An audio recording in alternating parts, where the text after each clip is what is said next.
वैसे एक बात है डॉक्टर तो हम जैसे जिम चले जाते हैं, अब वहाँ पे भले एसी चल रहा होता है एक टेम्परेचर पे, मगर उसके बावजूद वहाँ पे स्वेटिंग हो रही होती है। जब आपकी एक्सरसाइज होती है, जब आप एक्सर्ट करते हो, फिर आपकी कैलोरीज जो है वो मतलब कुछ बर्न होती हैं, तो फिर आप वो स्वेट करते हैं।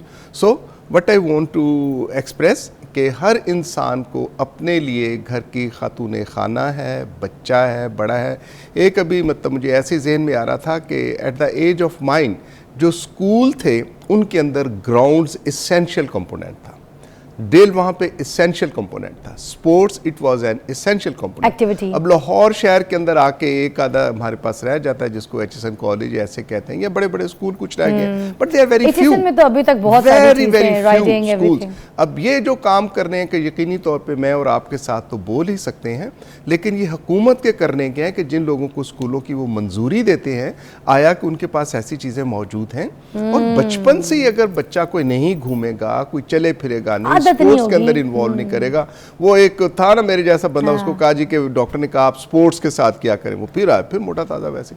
तो उसने कहा यार मैंने तो आपसे कहा था you should be busy in sports. उन्होंने कहा डॉक्टर साहब मैं 6 घंटे बैठ के स्पोर्ट्स करता हूँ on the computer. On the computer, oh my God. तो इस किस्म की जो रवैये जो हैं उससे यकीनी तौर पे ये जो है घुटने, लेकिन इनके साथ साथ कहते हुए बीमारी भी होती है। अच्छा डॉक्टर साहब, ये मतलब आपकी फैमिली इनहेरिटेड भी होता है कि अगर किसी को घुटनों में दर्द चल रहा है तो आगे भी फैमिली में जो बच्चे हैं उनको भी दर्द होगा, कैसा है? इट इज़ नॉट 100%, लेकिन देयर आर सम डिजीजेस, बीमारियां कुछ ऐसी होती हैं कि जिन बीमारियों के अंदर ये मुमकिना तौर पे होता है कि परसेंटेज जो है वहाँ पे चांसेस के वो बढ़ जाते हैं कि जो आने वाली नस्ल है उसके साथ भी ऐसी होगी। जोड़ों का रिमोटॉइड आर्थराइटिस है अमूमन ये देखा जाता है, उसमें हो जाती हैं, और इसी तरह से जो चीज़ें, लेकिन मोस्टली एट लार्ज पॉपुलेशन के अंदर दैट इज़ द ऑस्टियोआर्थराइटिस, या ख़वातीन के अंदर जब उनके पास मीनोपॉज होता है, जब ये अय्याम वगैरह बंद होते हैं तो उनकी हड्डियां कमज़ोर, और आप सुनती हो कि हम मतलब बड़ा शोर डालते हैं डॉक्टर हजरात और मीडिया के ऊपर आके भी, हड्डियों का भुरभुरापन हम जिसको कहते हैं, तो वो जो ऑस्टियोपोरोसिस है वो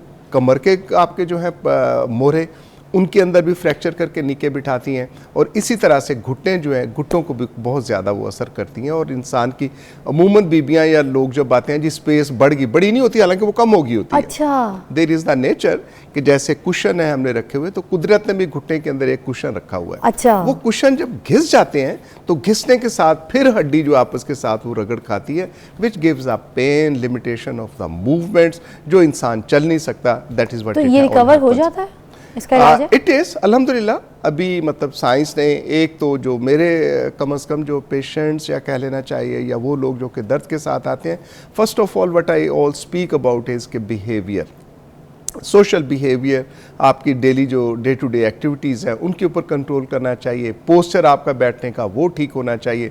अगर वॉक नहीं कर सकते इस तरह से ज़्यादा तो आई एडवाइस स्विमिंग करें, साइकिलिंग करें।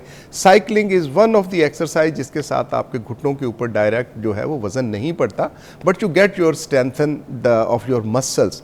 तो मसल जब मजबूत हो जाते हैं तो घुटने का दर्द भी काफ़ी हद तक जो है वो बेहतर हो जाता है।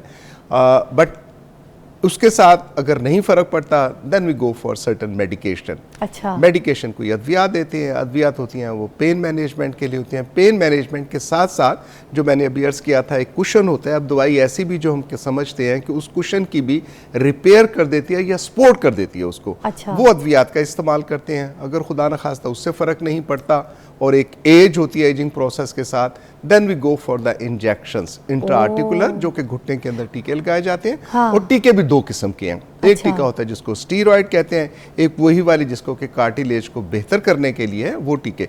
पहले था कि वो हफ्ते के अंदर लगाते थे, 4-5 टीकों का कोर्स होता था। अभी पाकिस्तान के अंदर भी हड्डी में लगता है? No, it is the space, दरमियान में जो स्पेस होती है, दोनों जोड़ ऐसे मिलते हैं तो उन जोड़ों के दरमियान के अंदर जाकर लगता है। तो 1 साल के लिए वो एक टीका अभी जो यहाँ पे हमारे यहाँ मौजूद है पाकिस्तान में, वो 1 साल में एक टीका ही काफ़ी होता है और उसकी जो है काफ़ी हद तक जो है वो रिपेयर कर देता है। अच्छा। लेकिन इट डज नॉट मीन के एक टीका लगा लिया तो छुट्टी हो गई। You have to have some medication, you have to go for some exercise. वो और अगर खुदा न खास्ता इससे भी बेहतर नहीं होता और इंसान की हड्डियां बहुत, और it happens with the age 60-70 साल का कोई हो गया है और हड्डियों के अंदर उसने ओवर यूज़ किया, लाइकवाइज द स्पोर्ट्स वाले जो लोग हैं उनके अमूमन घुटने जो ज़्यादा ख़राब होते हैं, या जो ज़्यादा केयर नहीं करते, हैवी बिल्ड होते हैं, उनके घुटने ख़राब होते हैं, then there is a blessing के टोटल नी रिप्लेसमेंट जो है वो घुटने की तब्दीली कर देती है। अच्छा। घुटने की तब्दीली ऐसा नहीं कि मतलब हाँ, इसके 3 कंपोनेंट्स मेजर होते हैं जी।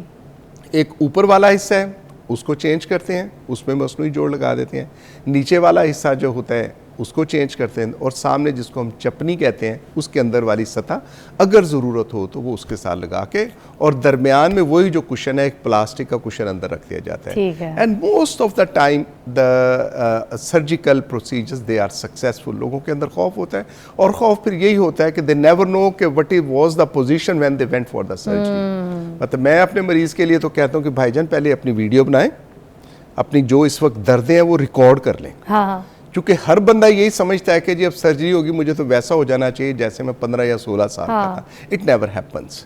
रहती हैं लिमिटेशंस, वहाँ पे रहती हैं कुछ ना कुछ, but one has to understand. खुदा ना करे कि फेलियर, इम्प्लांट का फेलियर हो गया, कोई सर्जिकल टेक्निक के अंदर कोई गलती होगी, कोई नस वस दब गई, तो फिर होता है अमूमन के टांग के अंदर जो है वो सुनसनाहट आ जाती है, और लेकिन with the passage of time वो ठीक हो जाती है।